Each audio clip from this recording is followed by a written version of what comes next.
मैं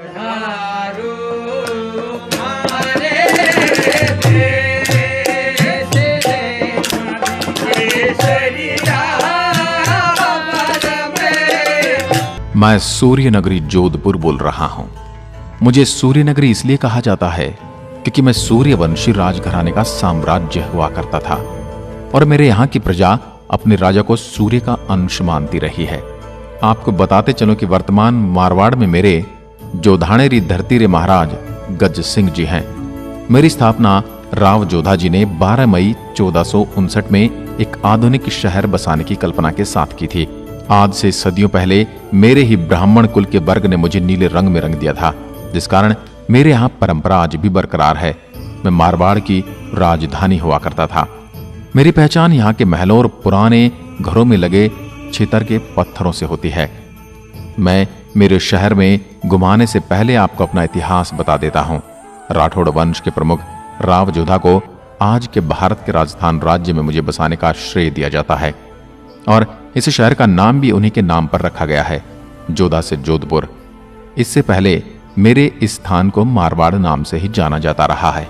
मित्र, हुआ यूं था कि मेरे आसपास के राजाओं से सहायता न मिलने के कारण राठौड़ों को अफगानों द्वारा अपनी मूल मातृभूमि कुनाज के बाहर निकाल दिया गया था। वे वर्तमान जोधपुर के निकट पाली में भाग गए। राठौड़ सियाजी ने एक स्थानीय राजकुमार की बहन से विवाह किया। इससे राठौड़ों को इस क्षेत्र में स्थापित करने और मजबूत बनाने में सहायता मिली। कुछ समय में उन्होंने मंडोर के प्रतिहारों को हटा दिया और आज के जोधपुर से सिर्फ 9 किलोमीटर दूर है। प्रारंभ में मंडोर ने अपनी राजधानी के रूप में कार्य किया, लेकिन 1459 तक राठौड़ों को एक सुरक्षित पूंजी की आवश्यकता महसूस हुई, जिससे राव जोधा द्वारा जोधपुर का निर्माण कराया गया। मेरे इतिहास के बारे में क्या बताऊं? कभी कभी मुझे लगता है कि मेरे शासकों द्वारा कभी कभी गलतियां भी हुई हैं। जब महाराणा प्रताप और चित्तौड़गढ़ के बारे में सुनता हूं तो टूटी हुई हालत में एकमात्र किला चित्तौड़गढ़ का किला मेरी और शिकायत भरी नजरों से देखता है। मुझे बसाने वाले राठौड़ों के संबंध औरंगजेब को छोड़कर सभी मुगलों से अच्छे रहे। मराठों के साथ भी मुगलों ने हमेशा मेरे क्षेत्र पर अपनी नजर रखी। मेरे इतिहास में शहर के इस अपरिवर्तनीय स्वरूप ने अकबर के बाद बहुत बड़ा मोड़ लिया। मुगल सम्राट मेरे इस खूबसूरत से शहर का सहयोगी बन गया था। अब मैं आपको अपने शहर में घुमाने ले आता हूँ। इससे पहले आप जिसके माध्यम से मेरी आत्मकथा देख रहे हैं, इस चैनल सिटी एक्सप्रेस को सब्सक्राइब करें और साथ ही बेल आइकन जरूर दबाएं, ताकि आने वाली हर वीडियो का नोटिफिकेशन आप तक पहुंचता रहे और आप सबसे पहले वीडियो देख पाओ। और साथ ही मुझे कमेंट सेक्शन में जरूर बताया कीजिए कि कौन से शहर का वीडियो आप देखना चाहते हैं, ताकि मैं उस पर काम कर सकूं। मैं 16वीं शताब्दी का मुख्य व्यापार केंद्र रहा हूं, किलों का शहर भी कहलाया जाता हूं। आज मैं राजस्थान का दूसरा विशालतम शहरों में से एक हूं।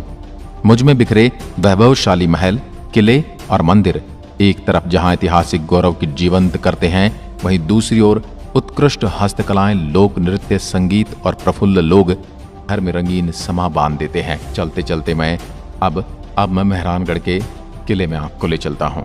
15वीं शताब्दी का विशालकाय मेहरानगढ़ दुर्ग पथरीली चट्टान पहाड़ी पर मैदान से 125 मीटर की ऊंचाई पर विद्यमान है। मेरा यह किला राजस्थान के सबसे सुंदर किलों में से एक है। 8 द्वारों व अनगिनत बुर्जों के युक्त मेहरानगढ़ किले की दीवारें 10 किलोमीटर तक फैली हैं। आप जब भी मेरे शहर को विजिट करें तो इस किले के म्यूजियम को देखना ना भूलें। पहाड़ी पर स्थित 5 किलोमीटर लंबा भव्य किला बहुत ही प्रभावशाली और विकट इमारतों से बना है। मेरे इस किले में बने महलों में मुख्य हैं मोती महल, फूल महल, शीश महल, सिलेह खाना, दौलत खाना आदि। इन महलों में भारतीय राजवंशों के साजो सामान का बहुत बड़ा संग्रह मौजूद है, जिसे देखे बिना आप लौट नहीं सकते। बाहर से अदृश्य घुमावदार सड़कों से जुड़े इस किले के 4 द्वार हैं। किले के अंदर भव्य महल, अद्भुत नक्काशीदार किवाड़, जालीदार खिड़कियां और प्रेरित करने वाले नाम हैं। इसके अतिरिक्त पालकियां, हाथियों के हौदे, विभिन्न शैलियों के लघु चित्रों, संगीत वाद्य, फर्नीचर का आश्चर्यजनक संग्रह भी मौजूद है। अब चलते हैं जसवंत थड़ा। मेरे अंदर मौजूद जसवंत थड़ा जो पूरी तरह से संगमरमर से बना है। इसका निर्माण सन 1899 में महाराज सरदार सिंह ने अपने पिता राजा जसवंत सिंह द्वितीय और उनके सैनिकों की याद में किया था। इसकी कलाकृति आज भी पर्यटकों को अपनी ओर आकर्षित करती है।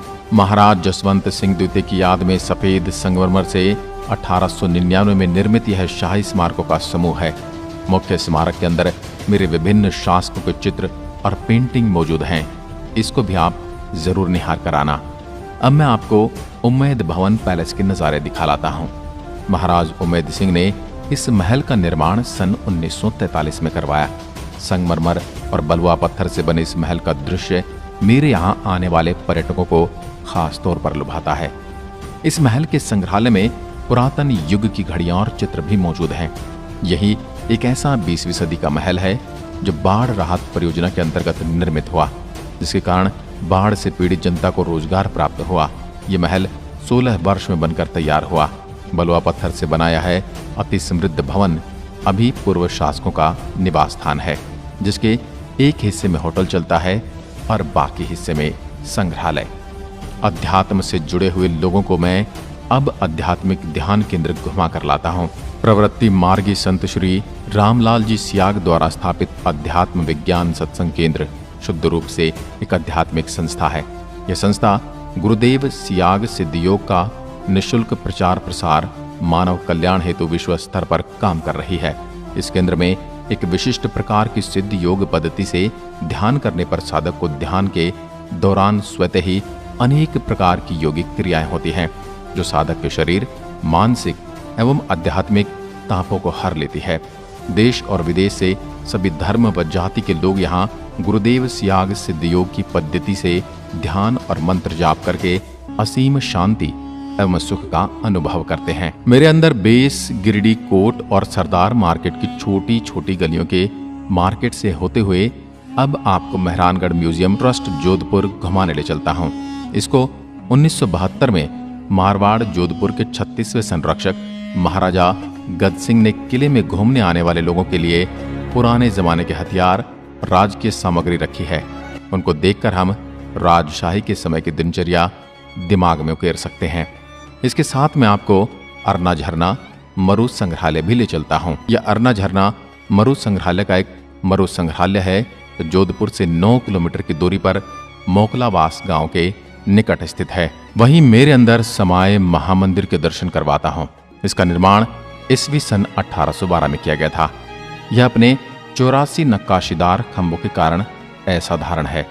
मारवाड़ में करीब 40 साल तक राज करने वाले महाराजा मान सिंह ने 40 लाख रुपए की लागत से मंदिर का निर्माण करवाया था। इस महामंदिर को किसी समय ठिकाने का दर्जा भी प्राप्त था। ऐसे घूमने और मेरा नज़ारा देखने के लिए बहुत बड़ा हूँ, लेकिन मैं आपको कुछ विशेष जगहों पर जल्दी जल्दी घुमा कर लाता हूँ। इसके बाद हम मेरे यहाँ के खान पान, यहाँ की प्रसिद्ध वस्तुएं और बाकी चीज़ों का स्वाद चखेंगे। अगर आप मेरे अंदर प्रवेश कर चुके हैं तो मंडोर गार्डन में बच्चों के साथ जरूर हो आना। उसके बाद आप बालसमंद झील, ओसियां, लूनी किला, कायलाना झील जरूर घुमाना। मेरे अंदर बसने वाले लोग बहुत मिलनसार होते हैं। ये सदैव दूसरों की सहायता के लिए तत्पर रहते हैं। उलझी हुई घुमावदार गलियां पटरियों पर लगी दुकानों से घिरी हैं। कलात्मक रूप से बनी हुई रंग बिरंगी पोशाकें पहने हुए लोगों को देखकर प्रतीत होता है जोधपुर की जीवन शैली असाधारण रूप से सम्मोहित करने वाली है। औरतें घेरादार लहंगा और आगे व पीछे के हिस्सों को ढकने वाली 3/4 लंबाई की बांह वाली नितंब स्थल तक की जैकेट पहनती हैं। पुरुषों द्वारा पहनी हुई रंगीन पगड़ियां शहर में और भी रंग बिखेरती हैं। आमतौर से पहनी जाने वाली ढीली ढाली और कसी घुड़सवारी की पैंट जोधपुरी ने यहीं से अपना नाम पाया है। मेरे यहाँ के फेमस कपड़ों में जोधपुरी कोट और जोधपुरी पगड़ी पूरे भारत में प्रसिद्ध है। मेरे इस शहर को राजस्थान की न्यायिक राजधानी भी कहा जाता है।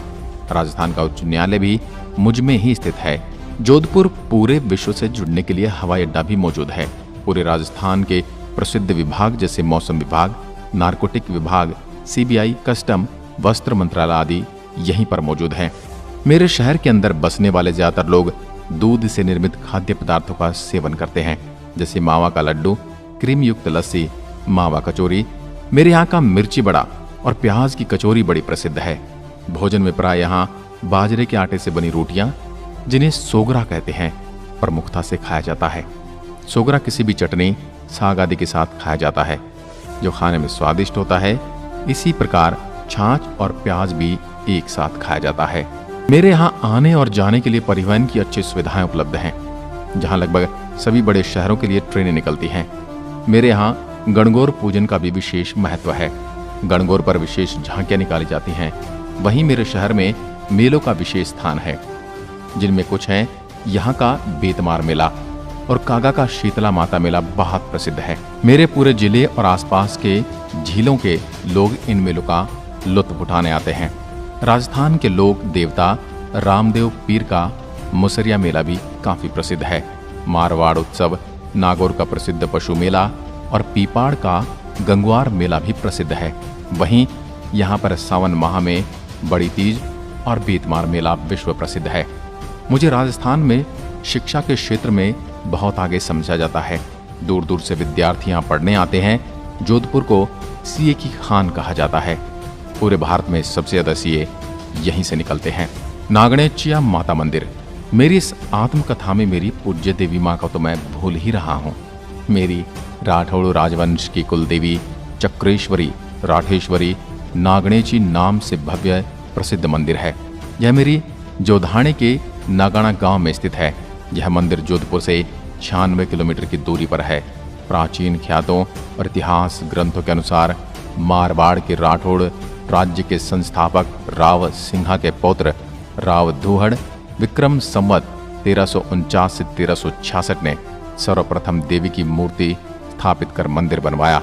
नागणेचिया माँ को प्रणाम करता हूँ, क्योंकि उन्हीं के आशीर्वाद से मैं आज भी इस भूमि पर अपने वजूद के साथ खड़ा हूँ, हंसता खिलखिलाता हुआ। आप लोगों में से मुझे देखने कौन कौन आ रहे हैं, कमेंट सेक्शन में लिखकर जरूर बताइए। मेरे इस नीले शहर के बारे में कोई त्रुटि रह गई है तो मुझे माफ कर देना। मिलता हूँ अगले शहर के साथ, तब तक के लिए नमस्कार। जय राजस्थान, म्हारो प्यारो राजस्थान। धन्यवाद।